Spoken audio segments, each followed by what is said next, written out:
Hello, it's great to connect with you today. It's Greg Archer from MovieWeb. Hi, Greg. Thank you so much for your time. I'm happy. Great to connect. What a fascinating film. You can't really take your eyes off of it. I mean, just it's visually stunning, number one, but the story is also very haunting. I mean, this Rita's inspired by a 2017 event about the 41 young women who were really horrifically trapped and confined in that small room and then set on fire in the Guatemalan state. So I find this film is kind of so much more relevant to tell now, although I think it always would be. But why was it important for you to bring this to life, and how did it come into your world to tell it? The reason that the film was important for me, I think, is evident because in Guatemala that the Hogar Seguro case in 2017 was so sad and scary, and it make us feel in a very in the impunity that we are living every day, but it was very hard to go into that story and invite the audience to watch girls suffering. So we decided to start a research about the situation in Guatemala, about girls' situation in Guatemala. But we moved to other countries in Central America, and we noticed that there is a one of common point, and in a moment the girls say stop, and in a moment the girls said help us because we are being abused, and in that moment, in that process moment, adults start saying they are dangerous, they are delinquents, they are not girls. So our goal with the film was putting out that stigma and say that they are more than just girls. They are fantastic creatures, and we are missing them.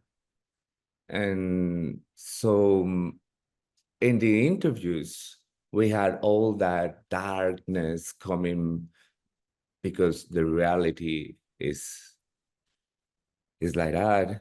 But we had a lot of magical things at the same time. And because the girls were building that incredible universe to protect themselves, and to not, and even not themselves, they wanted to protect their inner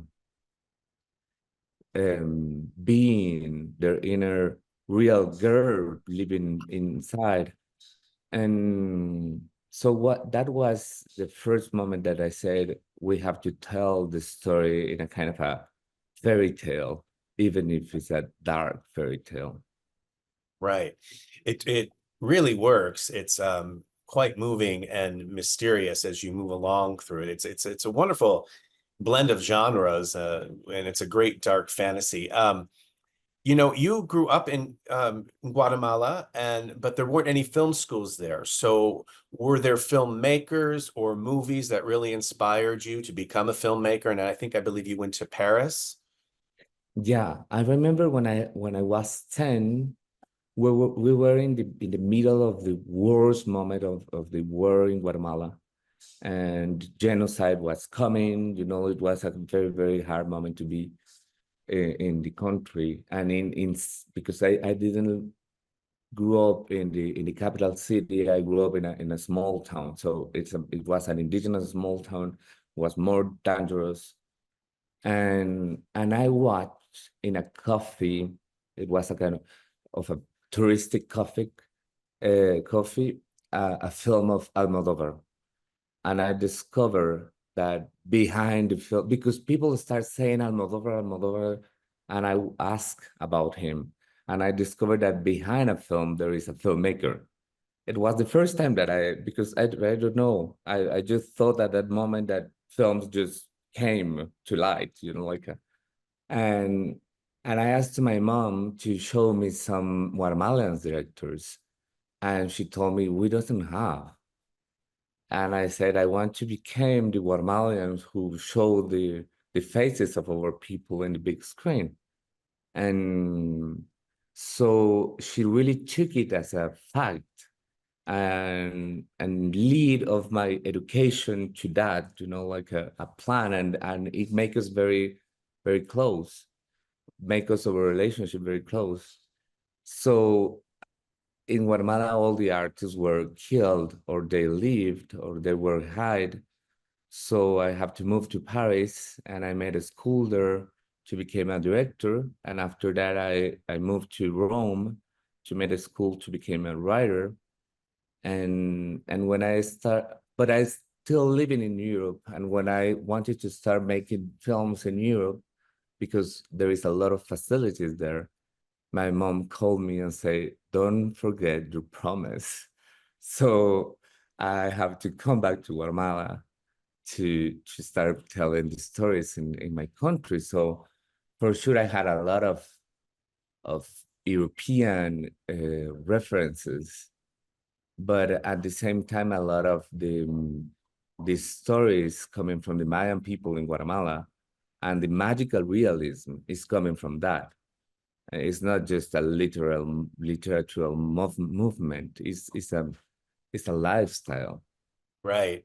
Was there pushback or surprise or shock in the stories you've been telling? Because La Llorana, it was a Golden nominated film that was also deep and haunting. So I'm just curious what initially, when you engage in these projects, did you experience pushback?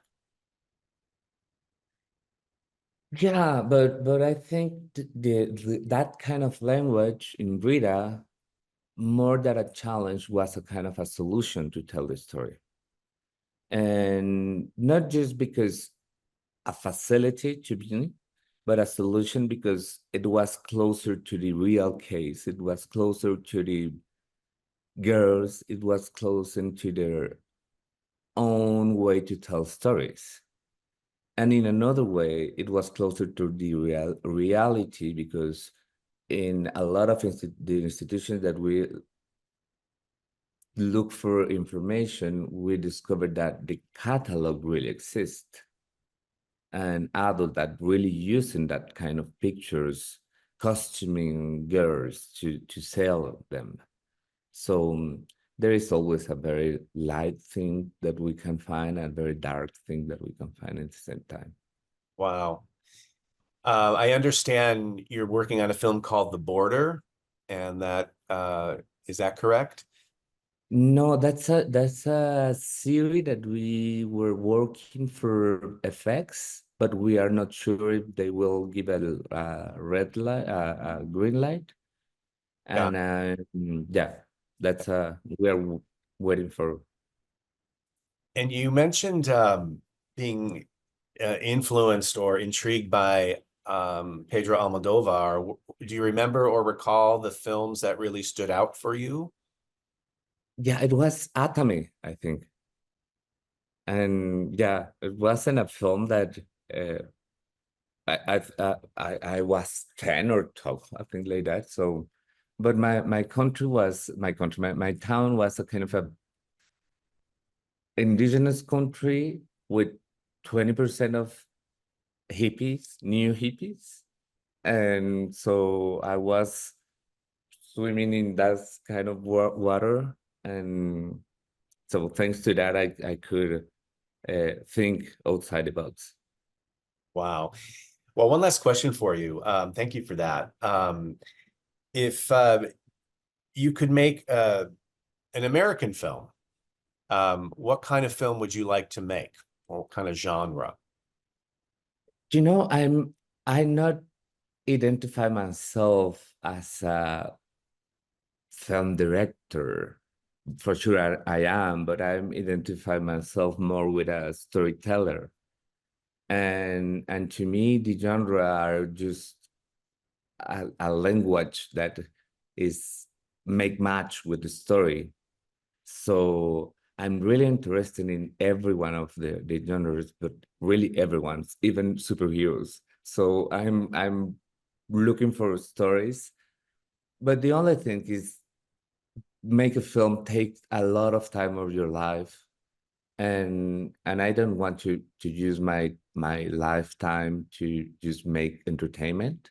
I think that we kind of a power, I will say that, but with that a kind of a responsibility too. And if our work can make push people to reflection a little bit, or make push people to to